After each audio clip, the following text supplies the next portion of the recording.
বল বল কিছু বল বল। এই যে গাইস আমার ছেলে পাগল, বা সারাক্ষণ ঘরের মধ্যেই থাকে, অ্যাবনর্মাল তো, বাড়ি ঘরতে বার করি না, ওই জন্য চলে গেল।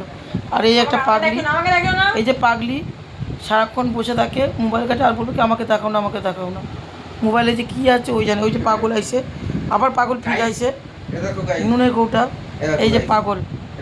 হ্যাঁ নুন দেখেছো কোনো না না। তো এই যে দেখো সারাদিন এই যে কি করে এরা দুজন, এই যে এইটা, এই যে আয়না, হ্যাঁ দিস ইজ রিয়ার আয়না, হ্যাঁ হ্যাঁ এটা পাওয়াই যায় না, হ্যাঁ। শুধু আমাদের ওইতে পাওয়া যায়। এই ছেলেটা একটা হচ্ছে অ্যাবনর্মাল। রিয়ার গাইস, হ্যাঁ তো এটা রাস্তাঘাটে দুই ভাই বোনে কি করে দেখতে পাচ্ছ, তা কি বলবো আর, তো বুঝতে পারছো আজকে আমি ছুটিতে রয়েছি তাই দেখে।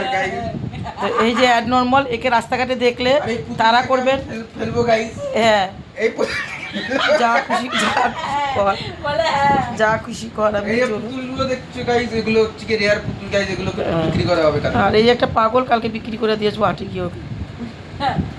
এই নাও গাইস, আবার এসছে পাগল, মাথা ঠিক করে দেখছো গাইস, এটা রিয়ার রিল পাগল আবার গেল গিয়ে, আবার কোন ক্ষেত্রে আবার চলে আসবে। তো আমাদের বাড়িতে এই হচ্ছে।